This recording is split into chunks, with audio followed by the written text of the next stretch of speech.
Hello everyone, আমি অন্তরা অনুদীপ লাইফস্টাইলের নতুন একটি ভিডিওতে তোমাদের জানাই ওয়েলকাম। এখন আমি এসে পৌঁছে গেছি আলিঙ্গন অনিরুদ্ধ ফাউন্ডেশনের অফিসিয়াল কাজে।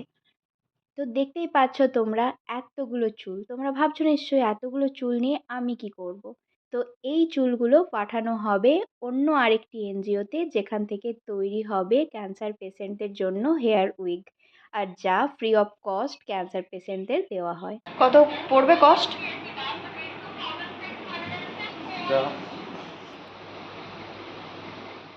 এখন আমি চলে এসেছি বই দোকানে, কিনে নিচ্ছি ছায়া প্রকাশনীর বাংলা সহায়িকা। ক্লাস 8-এর একজন স্টুডেন্ট আমাদের কাছে রিকোয়েস্ট করেছিল তাকে বাংলা সহায়িকা বইটি কিনে দেওয়ার জন্য, এবং আমরা শোনার পরেই সেই কাজে সচেষ্ট হয়েছি। চলো তোমরা ভিডিওটা দেখতে থাকো। ভিডিও ভালো লাগলে লাইক, কমেন্ট, শেয়ার আর চ্যানেলটি সাবস্ক্রাইব করে আমাদের পাশে থেকো। আর আমার গলার ভয়েসটা আজকে ইগনোর করবে, কেননা আমার প্রচণ্ড ঠান্ডা লেগে গলা ব্যথা আর গলা ধরে গেছে। দেখে নিন আমার কাছ থেকে টাকা কেটে নিয়েছে, তাহলে আপনার কাছে চলে যাবে। Hello friends, welcome back to our YouTube channel Anudeep lifestyle. তো সকাল থেকে আজকে একটা ভীষণ কষ্টকর দিন, কেননা আজকে আমাকে সব কাজ সেরে আবার ব্যাক করতে হবে নিজের জায়গায়। মোটামুটি সকাল থেকে উঠেই এখনও পর্যন্ত পেটে কিছু খাওয়ার পড়েনি। আজকে যতগুলো কাজ আছে সব কিছু সারতে হবে, তাই সকাল থেকে আমি খুবই ব্যস্ত। 20 জন মতো হেয়ার ডোনারের হেয়ার উইকগুলো ছিল আমার কাছে, তো আজ সেগুলোই পোস্ট করলাম স্পিড পোস্টে। সারা রাত ধরে প্যাকিং করতে সময় লেগেছে। এরপর এই যে বই কিনে নিয়ে বাড়ি যাচ্ছি। একজন আসবে, সে পড়াশোনা করার জন্য বই কিনতে পারছে না, তো তাকে সেটাই দেওয়া হবে। এই যে ডাঁটা চলে এসেছে, আমি পাগল হয়ে যাচ্ছি ডাঁটা খেয়ে খেয়ে, আর মা তো শুনছেই না, শুধু ডাঁটা পাঠিয়েই যাচ্ছে। বিয়ান ডাঁটা পাঠিয়েছে, কিছু বলতে চাও? ডাঁটা খাও, ডাঁটা সজনে ডাঁটা, কিমা শাক ভাজা আলু দিয়ে। তো আমি এইমাত্র বাড়িতে ঢুকলাম। রোদে গরমে বাড়ি ঢুকে কেউ সাথে সাথে জল খেও না, আমি হচ্ছে জ্ঞান পাপি, সবাইকে বলি। তারপর এসেই আমি একটু জল খেয়ে নিয়েছি। Oh my God! Wow!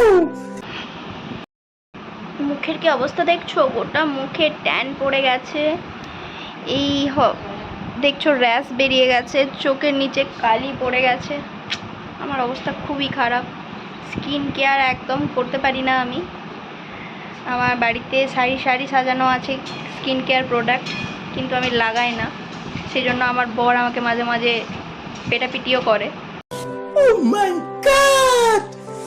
Wow! তো কি আর করা যাবে, আমি এরকম। আমার ছোট পোটা বাচ্চা পুচু, কালকে ওকে স্নান করিয়েছি। এটাও একটা কাজ আমার। যেহেতু আমার ভাইয়ের হাতটা ভেঙে গেছে, সেহেতু ও তো ওকে স্নান করাতে পারে না, তাই আমি যখনই আসি আমার 3টে বেড়াল আর আমার এই যে সোনুবাবুকে স্নান করানোর দায়িত্ব আমার। তো এখন বাজে ঘড়িতে দুপুর 2টো। এবার আমি স্নান করতে যাব।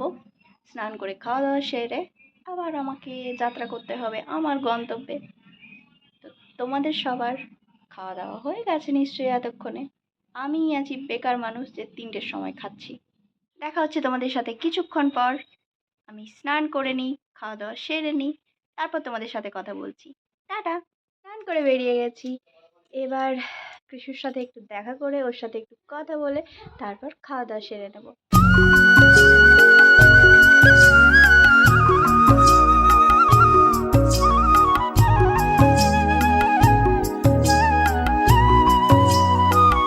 আজকে আমাদের বাড়িতে নিরামিষ হয়েছে, নিম বেগুন ডাঁটা দিয়ে পোস্ত, আলু সেদ্ধ মানে আলু মাখা, ডাল আর ভাত। চলো খেয়ে নিই। এখন আমি চলে এসেছি স্টেশনে। দুপুরের পর থেকে আর আমি ভিডিও করতে পারিনি। চলো ট্রেনে চেপে যাওয়া যাক। এক লাফেই চলে এলাম বাজারে। তো ভিডিওটা তোমাদের কেমন লাগলো অবশ্যই কমেন্টের মাধ্যমে জানিও। ভালো লাগলে লাইক, কমেন্ট, শেয়ার অ্যান্ড চ্যানেলটা সাবস্ক্রাইব করে আমাদের পাশে থেকো। টাটা বন্ধুগণ।